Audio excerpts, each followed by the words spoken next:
Hello everyone, welcome back to my channel. I'm Julie, and today I'm here with the creative design team where we have been sharing Christmas ideas for our Christmas in July collaboration. I have a few products here on my desk and I will list everything that is available down below. I was totally inspired to use the Sprigs and Leave bundle. So in this bundle you have a stamp, you have a gorgeous embossing folder for Slimline cards, and you also have these two really cool stencils that all match together. But what really stood out for me was this awesome Slimline die, and this is what I'm going to concentrate on today. So we are doing two Slimline cards, and it's a 2-for-1. I am using mist cardstock and white, and the reason why I'm saying it's a 2-for-1, it naturally creates a 2-for-1 when you cut it in different colors. So I'm going to have a white background, and then the other background is going to be mist.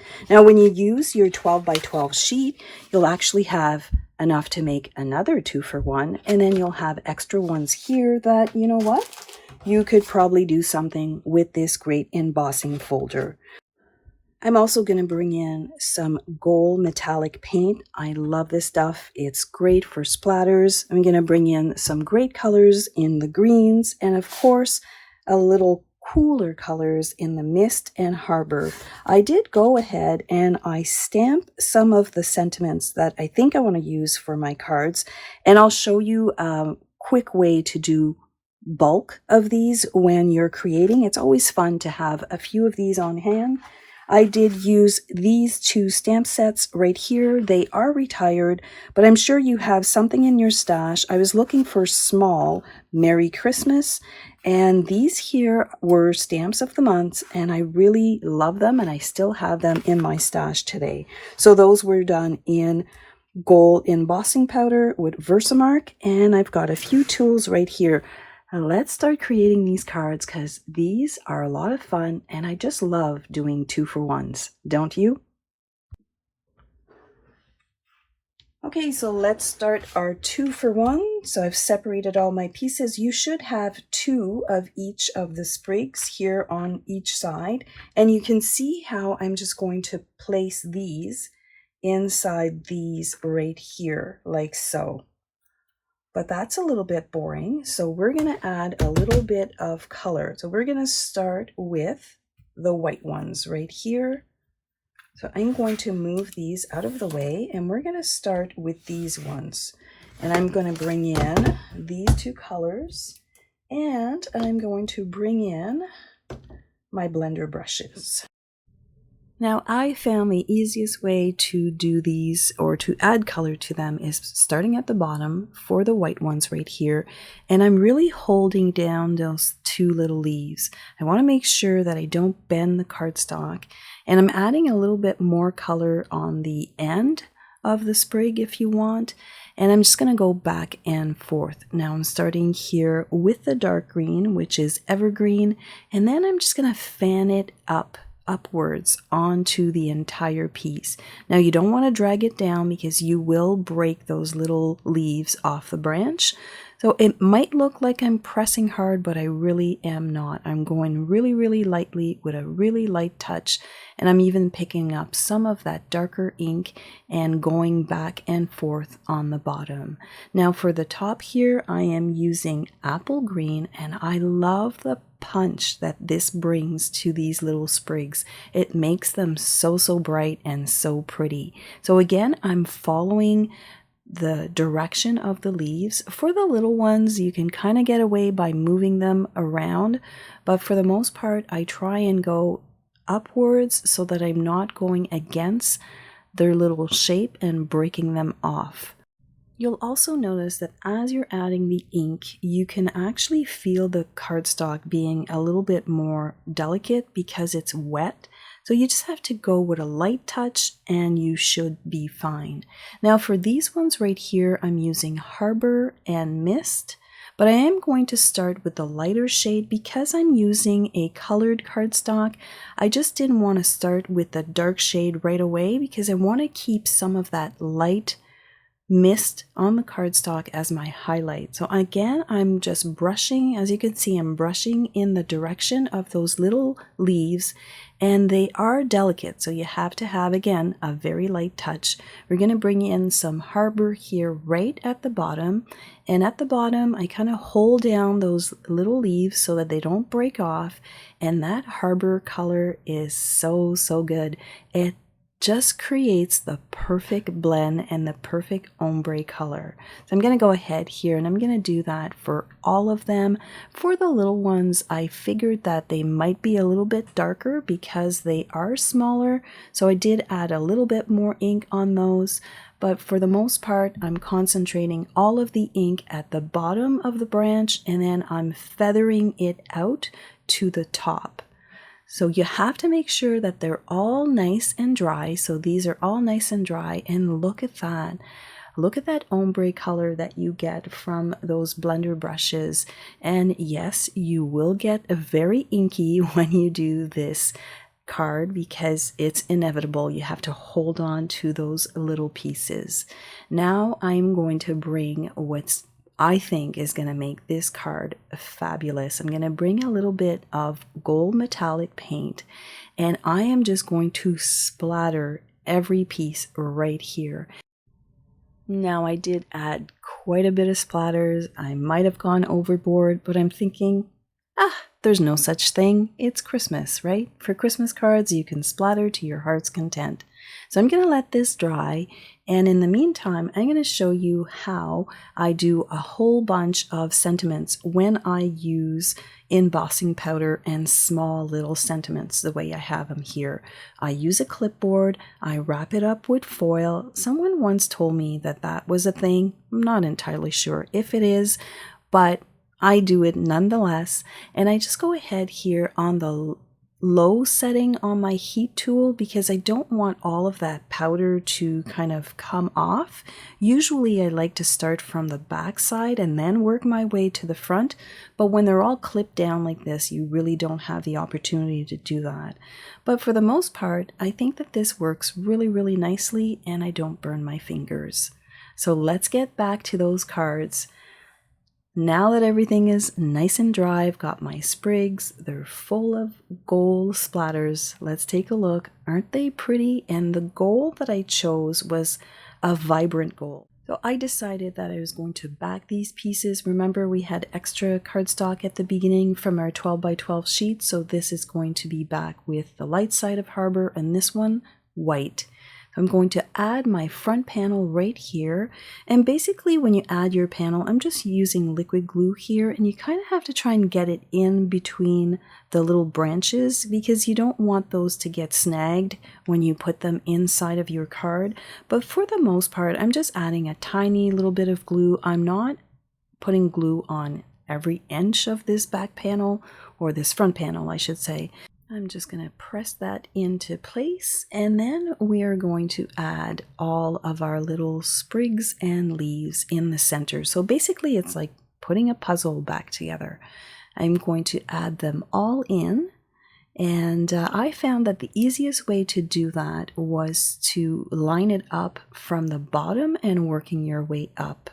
And you'll see that in just a second. I'm also adding the glue directly on the back panel.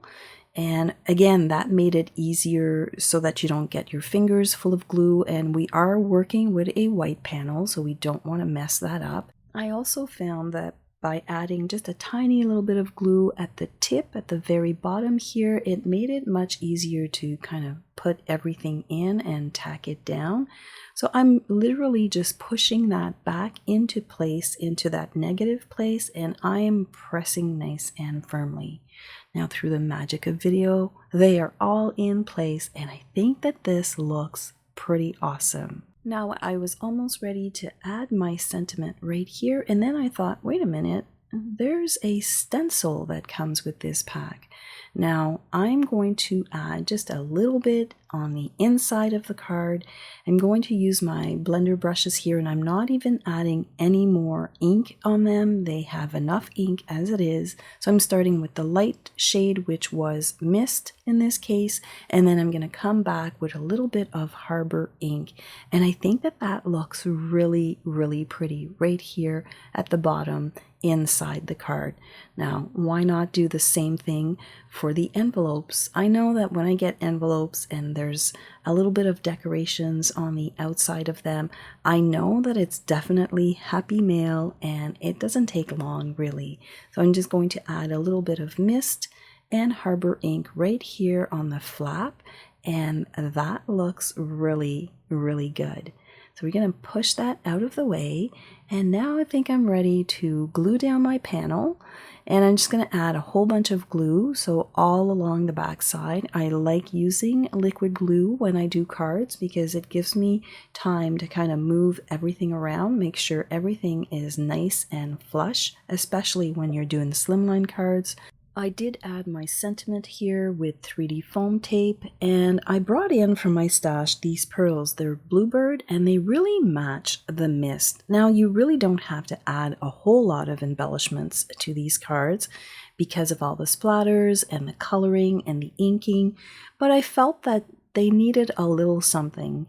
But you don't want to lose them on this panel. So by grouping them into pairs and kind of doing a zigzag formation, like I'm going up and down, I think that that looks really, really great.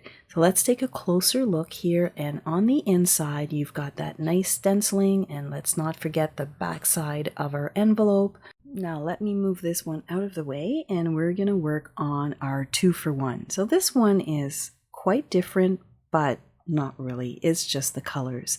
And there's something to be said by using different colors. So for this front panel here, I wanted to add a little vignette, if you want, all around that mist cardstock. So this is the light side of mist, and I'm going in with some mist color, and I did speed this up quite a bit, but you can see that I'm concentrating on the edges of that panel. And the other thing when you do ink distressing like this, it really shows off that stitch line that is all around this front panel. We're going to go all around this front panel right here, and I just feel that it brings even more dimension to this card. I really, really like the way that that looks. So very much like the first card, we're going to glue this down on my card base, and I was a little off here, so I'm glad that I'm using liquid glue so I can push that back into position. And then we're going to do the same thing. We are going to piece together our puzzle, if you want, and we're going to add all of those little sprigs in their little places. And you can see that I'm adding the glue directly on the back or on the base of the panel, and then I'm just pushing them into place.